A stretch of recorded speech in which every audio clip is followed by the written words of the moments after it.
નમસ્કાર વિદ્યાર્થી મિત્રો, વેલકમ વેલકમ વેલકમ. દરેક વિદ્યાર્થી મિત્રોનું વિદ્યાકુલ ગુજરાતી કોમર્સ પર હાર્દિક હાર્દિક હાર્દિક હાર્દિક સ્વાગત છે. ભાઈ 12th છે એ બહુ જ અઘરું છે. એની અંદર બહુ બધા પ્રયાસો અથવા તો બહુ બધી તૈયારી કરવા છતાં પણ તમે સારા માર્ક્સ લાવી નહીં શકો, કારણ કે 12th એટલું હાર્ડ છે કે એની અંદર તમારી પ્રિપેરેશન ઓછી પડી જશે પણ તમે ધાર્યું રિઝલ્ટ લાવી શકવાના નથી. જો કોઈ તમને આવું કહેતું હોય તો એ વ્યક્તિને ઇગ્નોર કરી દેજો, કારણ કે ભાઈ તમારા માટે બેસ્ટમાં બેસ્ટ વર્ષ કે જેની અંદર તમે સારી રીતે મહેનત કરીને, હા એવું નથી કહેતો કે ઇઝીલી તમને રિઝલ્ટ મળશે, પણ 12th છે એ તમારું ઇઝી છે. 12thના કોન્સેપ્ટ છે સમજવા ઇઝી છે અને તમે એને ક્લિયરલી સમજી અને તમે તમારા 12thને બેસ્ટ બનાવી શકો છો. પણ આ મારું જે બીજું વાક્ય જે બોલેલું છે એ સાચું પાડવાનું છે, પણ કદાચ એવું પણ બની શકે કે પહેલું વાક્ય જે બોલાયેલું છે 12thમાં તમે ધાર્યું રિઝલ્ટ લાવી નહીં શકો, એ વાક્ય પણ સાચું પડશે. ક્યારે પડશે? જો તમે અહીંયા હું તમને આ લેક્ચરની અંદર જે કહેવા માંગુ છું એ મિસ્ટેક્સ નહીં કરો તો. બંને વાક્ય છે, બંનેમાંથી કયું વાક્ય તમારા માટે લાગુ પડે છે તમારા ઉપર છે. તો અહીંયા હું તમને એવી 5 બિગેસ્ટ મિસ્ટેક બતાવવાનો છું કે જો તમે કરશો તો તમારું 12thનું રિઝલ્ટ છે ડાઉન આવશે, અને જો તમે મિસ્ટેકને ઇગ્નોર કરશો, મિસ્ટેકને ટાળશો, તો 100% તમારું રિઝલ્ટ છે એ બેસ્ટ બનશે. તો કઈ એવી 5 મિસ્ટેક છે જે આપણે કરવાની નથી?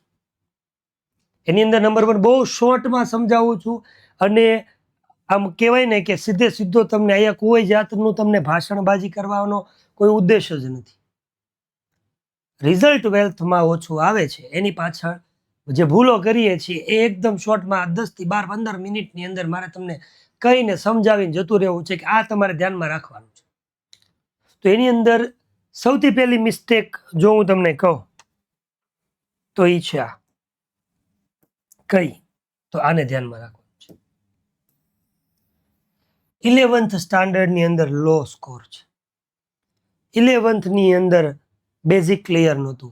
11thની અંદર ઓલરેડી સર મારે 70% આવ્યા છે, તો હું 12thની અંદર કઈ રીતે એવી એક્સપેક્ટેશન રાખું કે મારા 90 અપ A1 આવી શકે અથવા તો ટોપર હું બની શકું? તો આ બિગેસ્ટ મિસ્ટેક છે ભાઈ. 11th છે એની અંદર કોઈ પણ પ્રકારનું રિઝલ્ટ આવ્યું હોય એને ધ્યાનમાં ભલે રાખો કે ન રાખો, પણ તમે 12thમાં તમે તમારું ડિઝાયર રિઝલ્ટ મેળવી શકો છો.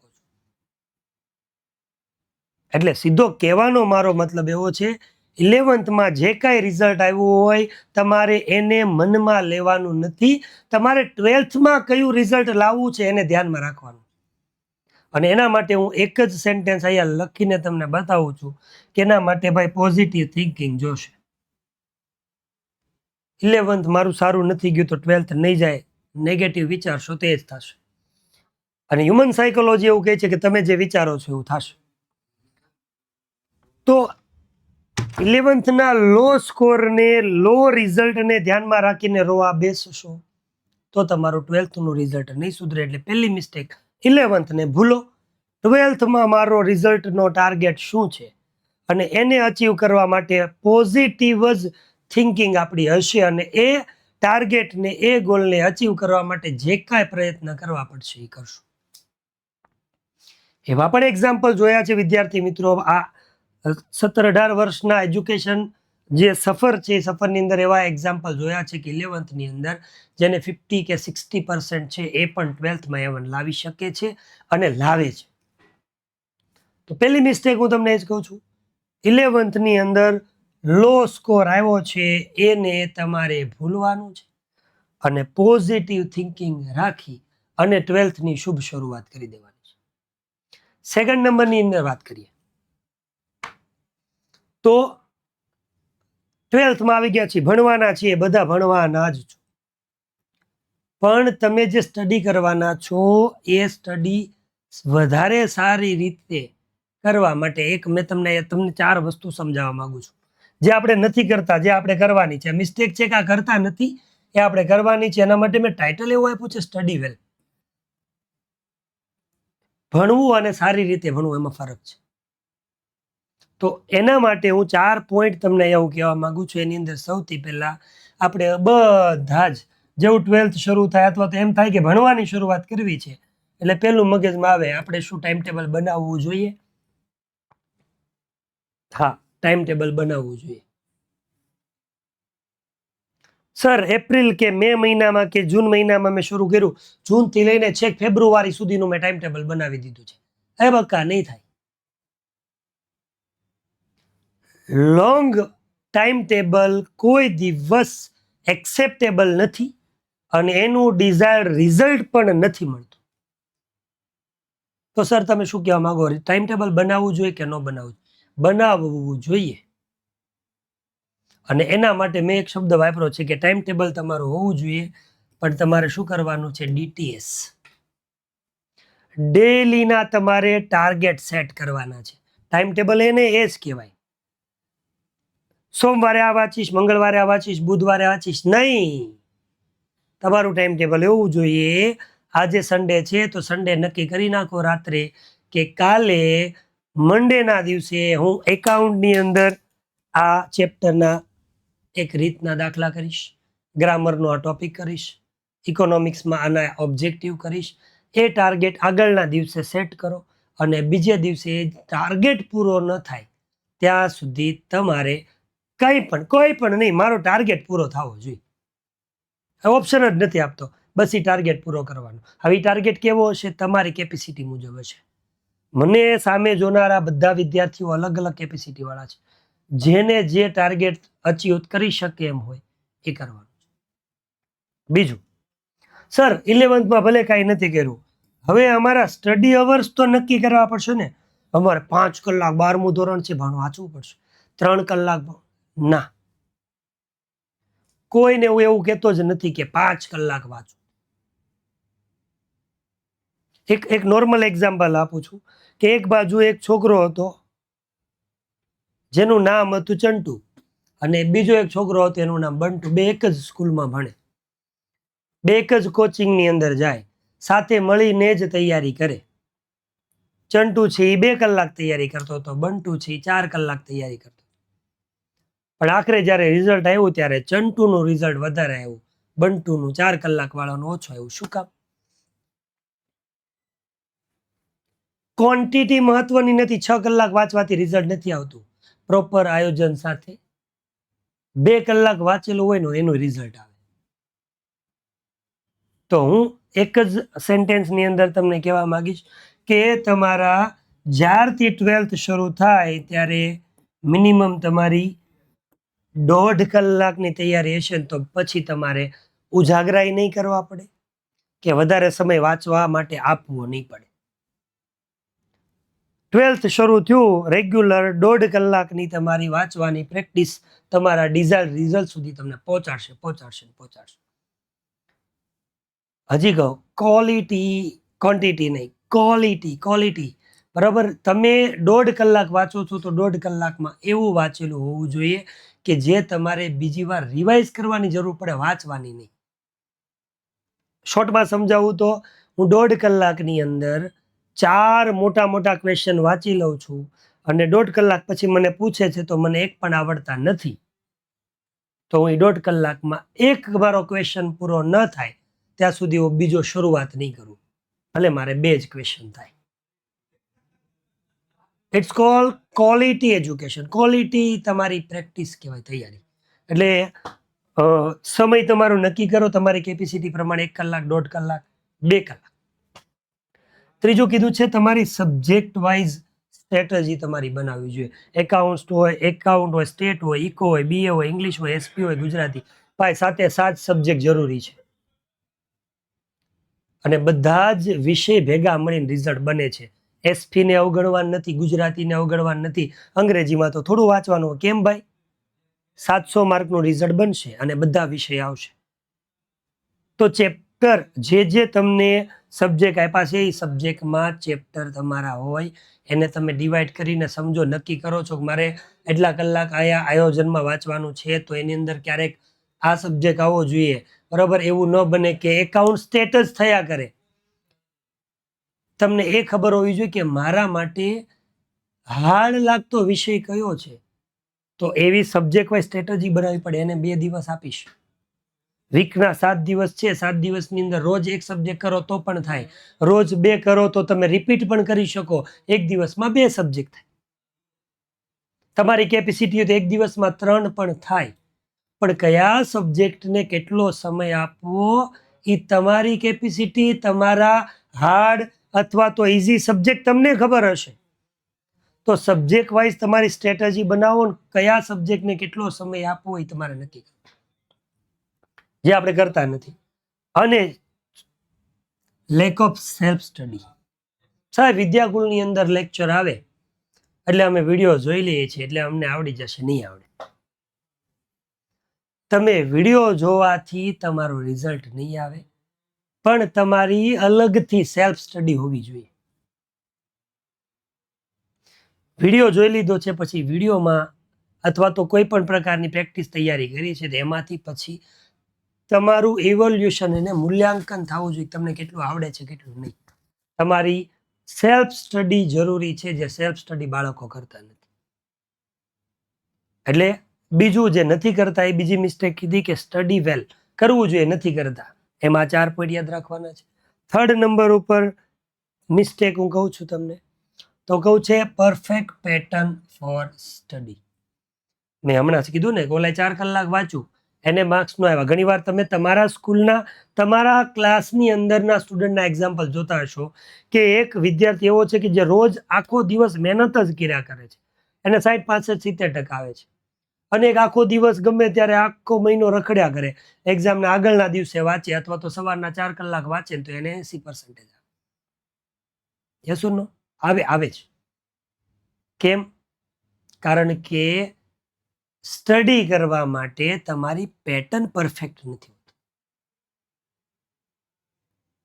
ઘોડો અને ગધેડો બે છે, બે હરખા દેખાય, બે સફેદ કલરના સરસ મજાના હોય, પણ જ્યારે જાન લઈને જવાની હોય ને ભાઈ લગ્નમાં, એટલે વરરાજો ગધેડા ઉપર ન બેસે, ઘોડા ઉપર બેસે. કેમ?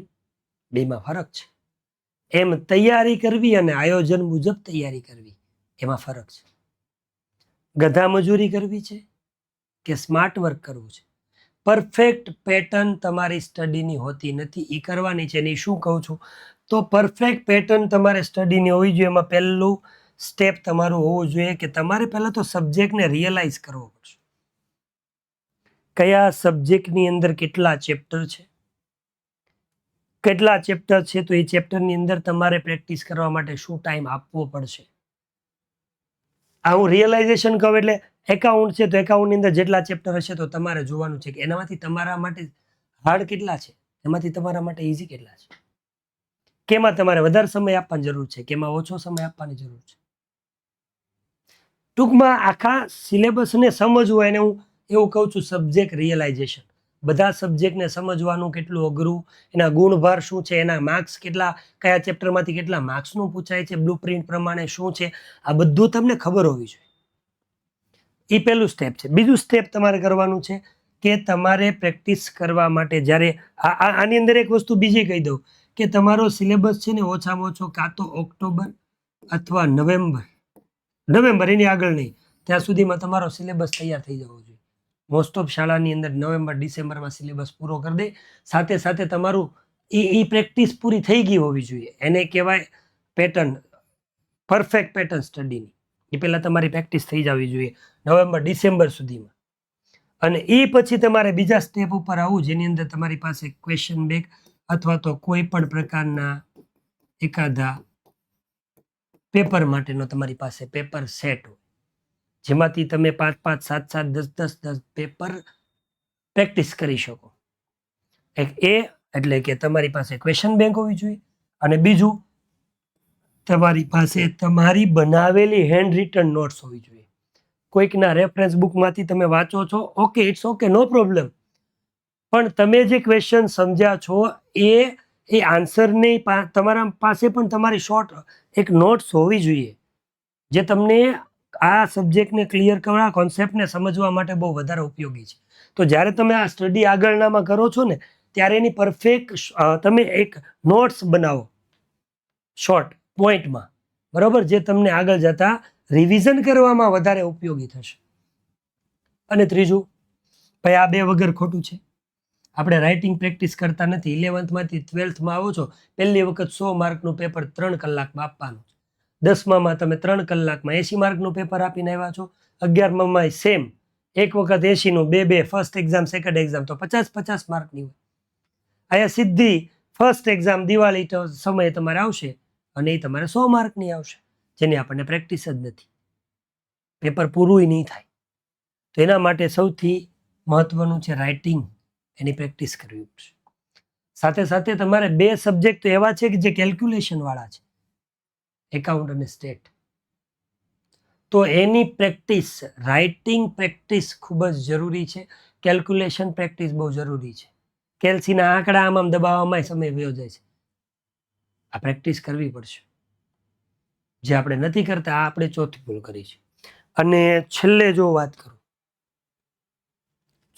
ચોથી મિસ્ટેક, એક પાસવર્ડ યુઝ કરવાનો છે. પાસવર્ડ યુઝ કરવાથી જે મોબાઈલ સરસ મજાનો ખુલી જાય, આનંદ કરી શકે. એક એવો પાસવર્ડ યુઝ કરવાનો છે જેના માટે મેં નામ આપ્યું છે પાસવર્ડનો RNC. રેગ્યુલારિટી અને કન્સિસ્ટન્સી. બહુ કોઈ પણ ગમે એટલો હોશિયાર વિદ્યાર્થી હશે, પણ જ્યારથી શરૂ થાય ને બોર્ડની એક્ઝામ આપે ત્યાં સુધી એની તૈયારીમાં રેગ્યુલારિટી અને કન્સિસ્ટન્સી નહીં હોય તો એનું રિઝલ્ટ નહીં આવે.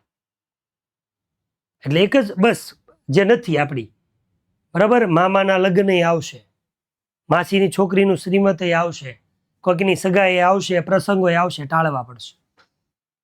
કારણ કે તમારી કન્સિસ્ટન્સી છે એ વિખે છે, બગાડે છે. તમારી રેગ્યુલારિટી છે એ તોડે છે. એટલે આ પાસવર્ડ યુઝ કરવાનો છે.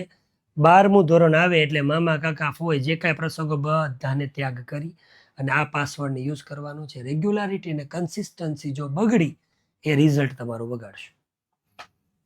અને લાસ્ટ 5 મિસ્ટેક્સ, 5મી જે 5th, કે ફોલો લેસ મીડિયમ. મીડિયમ્સ એટલે અહીંયા હું એમ કહું છું માધ્યમ. ભણવાના માધ્યમની અંદર હું 2-4 વસ્તુ કહું. એક તો મટીરિયલ, કોઈ પણ પ્રકારનો રેફરન્સ બુક આ હોય ને ફલાણા પ્રકાશનની, પૂછડા પ્રકાશનની, આ પ્રકાશનની, અલગ અલગ હોય. આ વાંચી એમાંથી પ્રેક્ટિસ કરીને પછી બીજું હાથમાં આવ્યું એટલે આ તો વાંચ્યું જ નથી. નહીં, ફોલો કરો, એક જ ફોલો કરો, મીડિયમ. બીજું મીડિયમ છે ટીચર્સ. કોચિંગમાં જતા હોય તો અમારા ટીચર આમ કહે છે, ક્લાસમાં અમારા ટીચર જે છે એ આવું કહે છે, ઓનલાઈનમાં એક વિડીયો જોઈ તો અમને આવું કહે છે, બીજા ઓનલાઈનમાં વિડીયો જોઈ તો આવું કહે છે. નહીં બેટા, તારે તને એમ લાગે કે આ 4માંથી બેસ્ટ જેનું છે એને જ ફોલો કર. તું ચારેયને ફોલો કરવામાં કન્ફ્યુઝ થઈશ. અલગ અલગ પ્રકારની રેફરન્સ બુક છે તો તું એમાંથી પેલા નક્કી કર કે આ 4માંથી મારા માટે બેસ્ટ કઈ. તું એકને જ ફોલો કર. ચારેયને ફોલો કરવામાં તું ફોલો થઈ જાય ને તું ફોલો થઈ જશે. એટલે નહીં, એક જ. એટલે કોઈ ટીચર્સ હોય, કોઈ મટીરિયલ, હું તો એવું કહું છું કોઈ પણ ઓનલાઈન માધ્યમ હોય તો પણ એક જ ને ફોલો કરો. વધારે ફોલો કરશો તો એ તમને કોઈ પણ કોન્સેપ્ટ માટે કોઈ પણ ક્લિયરનેસ જે જોઈએ ને એ નહીં મળે. તમે વધારે કન્ફ્યુઝ થશો, બરાબર. એટલે તમે જે ક્વોલિટી મેન્ટેન કરવી હોય ને એ તમારથી નહીં થાય. આજે એ ભણાવ્યું છે, આ સમજી કે હા આમાંથી આ વાંચી લીધું છે, બીજી રેફરન્સ બુક મળશે એટલે તરત જ આ તો વાંકી છે. તમને એક પ્રકારનો સ્ટ્રેસ ઊભો કરશે અને તમને તૈયારી કરવામાં એ બાધારૂપ બનશે. એટલે એવી હર્ડલ્સ ઊભી કરવાની નહીં. ટીચર હોય તો એક ટીચરને ફોલો કરો, ઓનલાઈન માધ્યમ હોય તો એક ફોલો કરો, મટીરિયલ હોય તો એક જ ફોલો કરો. આ ફોલો નથી કરતા, અલગ અલગ ફોલો કરે. આ મિસ્ટેક આપણે આ વખતે કરવાની નથી. અને છેલ્લે શોર્ટમાં કહી દઉં ભાઈ, તમારા માટે મટીરિયલ પણ છે. આ મટીરિયલની વાત આવી તો મટીરિયલ તમારા માટે account, state, eco, BA English, SP એકાઉન્ટના બંને ભાગ આની અંદરથી મળશે. 6 ફૂલ સ્કેપ બુક પણ તમને આમાંથી મળી જશે. માત્ર ને માત્ર આ ભાઈ અમારી આખી ટીમ છે એના દ્વારા બનાવેલું મટીરિયલ છે. નંબર છે, ઓર્ડર કરો અને ઘરે મેળવો અને પ્રેક્ટિસ શરૂ કરી દો. ભવિષ્યવાણીને સૂર્યોદય તમારા માટે આવે છે ભાઈ 4 તારીખથી શનિવારથી શરૂ થાય છે. ટાઈમ ટેબલ છે, સ્ક્રીનશોટ લઈ લેજો અને આમાં જે આપ્યા છે એ પ્રમાણે આવી જજો અને આપણે ભવિષ્યવાણી સૂર્યોદયમાં મળશું. ભવિષ્યવાણી છે તમને 9 વાગે અને સૂર્યોદય સવારે 5 વાગે. અને ભાઈ અમારી પાસે જે અલગ અલગ યુટ્યુબના માધ્યમથી તમે જે ભણી રહ્યા છો, આખો તમારે જો કોન્સેપ્ટ 12માનો ક્લિયર કરવો હોય તો 12 કોમર્સમાં એડમિશન માટે માત્ર ને માત્ર ભાઈ 4299 ની અંદર હજી લિમિટેડ સીટ તમારા માટે છે. આખો કોન્સેપ્ટ ક્લિયર કરવા, 12th ને તમારું બેસ્ટ બનાવવા અને સારામાં સારું રિઝલ્ટ લાવવા અને બેચ પ્રમાણે નામ ટોપર બનવા માટે ઓપોર્ચ્યુનિટી છે. ગુમાવતા નહીં. વેલ તે પહેલાં એપ્લિકેશન ડાઉનલોડ કરો અને ભાઈ ટોપર બેચની અંદર જોડાઈ જાઓ. અને સુરતના વિદ્યાર્થીઓ જે જોતા હોય એના માટે ભાઈ બેસ્ટ ઓફર છે. ઓનલાઈનની સામસામું ફેસ ટુ ફેસ ભણવા માટે રેડી થઈ જાઓ, કેમ કે મોટા વરાછાની અંદર આપણે વિદ્યાકુલનું ઓફલાઈન ઇન્સ્ટિટ્યૂટ છે શરૂ કરીએ છીએ.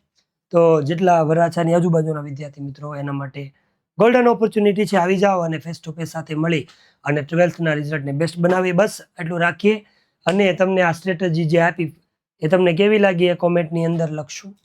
અને ચેનલની અંદર નવા હોય સબસ્ક્રાઇબ કરી દેશો, વિડીયોને લાઇક કરી દેશો. મળી ફરીથી. ટાટા બાય, જય શ્રી કૃષ્ણ, હર હર મહાદેવ, રાધે રાધે, ખુદા હાફિઝ.